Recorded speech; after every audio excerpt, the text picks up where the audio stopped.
Hey there, good to see everyone again. So this is your peak health and performance gain of function research update for the week. Today I want to talk about COVID-19 versus nitric oxide. And so the first thing, as an introduction, I talked about this several months ago when really kind of at the beginning, when everything was really beginning to ramp up. Nobody really knew what to do, how to take care of themselves. Toilet paper was disappearing everywhere. And I found some research articles on the importance of the nasal breath as it relates to COVID-19 and your body's inherent ability to produce nitric oxide through the paranasal sinuses.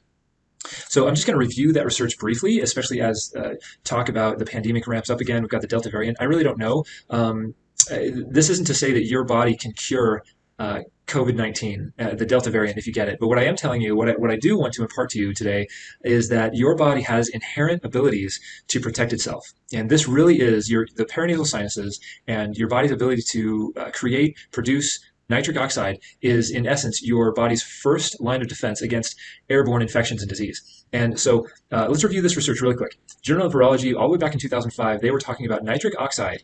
It inhibits the replication cycle of SARS Coronavirus, the severe acute respiratory syndrome coronavirus. So obviously, lots of different variations of the coronavirus. Back in 2005, there was a variant of the coronavirus that was inhibited by nitric oxide. So what that means is it doesn't necessarily kill the disease, but what it does do is it stops the coronavirus from replicating and spreading. So if it can't reproduce, eventually it has to die off. So that's the first one back in 2005. Then the Indian Journal of Otolaryngology, Head and Neck Surgery, from July and through September of 2020. What East India was attempting to do through this article is demonstrate that and leave it to the Indians, right? Leave it to the East Indian culture, 5,000 years of yoga and breathing practice. This Brahmari Pranayama breathing practice. And in the West here, we know this practice as the bumblebee breath. What's really interesting about the Brahmari Pranayama breathing practice is that it's simply humming. The bumblebee breath got its name from the fact that when you perform this practice, you simply hum. You close your mouth, breathe only through your nose, and you begin to hum. Now, humming has been demonstrated to increase nitric oxide in the paranasal sinuses by up to 15-fold. So to kind of piggyback onto this, if we go all the way back to, I believe it's 2002, here in the West, this journal is the American Journal of Respiratory Critical Care Medicine. So back in 2002, they came out with this article that says humming greatly increases nasal nitric oxide. So again, humming is simply that Brahmari Pranayama breath. And there is that 15-fold increase that they found simply if you will close your mouth and hum. And then we go back all the way back to this. So your body has the ability to produce nitric oxide. Not only that, but if you decide to hum while you nasal breathe, you can increase that nitric oxide by up to 15-fold. So, and then let's go ahead and review a recent lecture I gave about this very topic.